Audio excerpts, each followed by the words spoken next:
جی بالکل، ان کو سب سے زیادہ خطرہ یہی ہے کہ جو ایڈوکیسی ہو رہی ہے بلوچستان کے نام پہ، جو ایک ویزیبلٹی آئی ہے انٹرنیشنل فورمز میں، تو وہ اس کو روکنا چاہتے ہیں. تو اگر کوئی وہاں اسٹے کرنے کے لیے جاتا ہے تو ان کو کوئی مسئلہ نہیں ہے، لیکن اگر کوئی ایڈوکیسی کے لیے جاتا ہے تو وہ ایک بنیادی مسئلہ بن جاتا ہے ان کے لیے. اور میرا میں جب جا رہی تھی تو ویزا اور ٹکٹس، میرے ریٹرن ٹکٹس بھی تھے کہ میں 4 دن کے بعد واپس آ رہی ہوں، اور وہ بھی میں نے شو کیے تھے. افسوس کی بات یہ ہے کہ کسی نے میرا کوئی ڈاکومنٹ ہی چیک نہیں کیا. ایک ایسا سسٹم ہے ایف آئی اے کا کہ جس میں بس آرڈرز آ جاتے ہیں، اور ایف آئی اے کے انچارج کو بھی اس وقت نہیں پتا تھا. انچارج خود 5 گھنٹے تک غائب تھا اپنے پوسٹ سے، اور میں پورے 5 گھنٹے انہی کو ہی ڈھونڈ رہی تھی کہ انچارج کہاں ہیں، جو اس وقت انچارج تھے. اور جو ان کی ڈپٹی انچارج تھی وہ یہی بول رہے تھے کہ ہم خود انہیں ڈھونڈ رہے ہیں، وہ آپ کے کیس کے لیے اوپر گئے ہیں.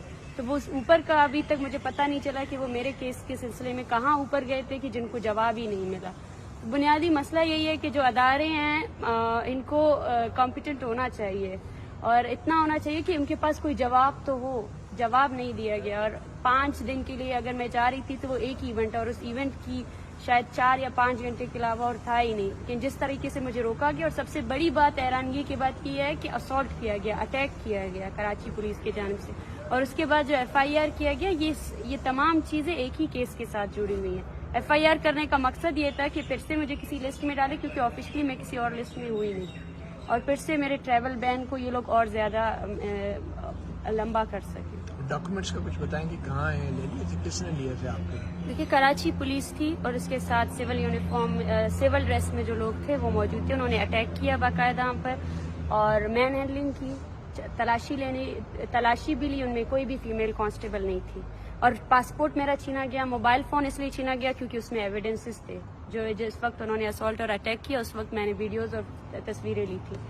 تو افسوس کی بات یہ ہے کہ اس کے نیکسٹ ڈے میں ایف آئی آر کاٹنے گئی تو میری ایف آئی آر بھی ایکسیپٹ نہیں کی گئی. پہلے یہ کہا جاتا تھا کہ ہم ایجنسیز کے خلاف ایف آئی آر نہیں لیں گے، اب تو پولیس کے خلاف بھی ہم ایف آئی آر نہیں کر سکتے. اچھا، ٹائمز 100 کی جو لسٹ ہے یہ ہے کیا، اور آپ کی سلیکشن کیسے ہوئی؟ تھوڑا سا اس کے بارے میں ایکسپلین کر سکتے ہیں؟ دیکھیں، یہ تو آپ انہی سے پوچھیں کہ انہوں نے مجھے کیوں سلیکٹ کیا ہے. اور ٹائمز 100 دنیا بھر میں ہر سال جو انفلوئنشل ایڈوکیٹس، لیڈرز اور آرٹسٹ ہوتے ہیں ان کی لسٹ بناتی ہے، اور مجھے تھرو ای میل ہی کانٹیکٹ کیا گیا کہ ہم آپ کا نام ٹائمز 100 میں ڈال رہے ہیں. اور میرے خیال سے یہ ہمارے لیے اور بلوچستان کے لیے ایک بہت اہم چیز ہے کہ ہماری ایڈوکیسی اتنی حد تک ہو چکی ہے کہ انٹرنیشنل جو ادارے ہیں، میگزینز ہیں، وہ بھی ہمیں ہماری ایڈوکیسی کے بیسس پر ریگارڈ کرتے ہیں. لیکن پاکستان کے اندر جو ہے نا، یہی ہمارے لیے سب سے بڑا قصور بنایا جاتا ہے کہ آپ کو کیوں یہ ملا. پاکستان سے کوئی اور بھی ہے یا صرف آپ ہی ہیں؟ میرے خیال سے تو اس لسٹ میں کوئی نہیں. Thank you. آپ نے میڈم بڑے بڑے احتجاج کو لیڈ کیا، یہ بتائیں کہ کیا کبھی اسٹیٹ کی جانب سے بھی کوئی مذاکرات کے لیے کوئی کارروائی آگے بڑھے، یا کچھ ان سے کہا گیا ان کی جانب سے کہ آپ یہ نہ کریں، اس طرح سے معاملہ چل سکتا ہے؟ جی بالکل بھی نہیں. ہم نے ہر دفعہ سیاسی تنظیم ہونے کی وجہ سے ہم نیگوسیشنز پر یقین رکھتے ہیں.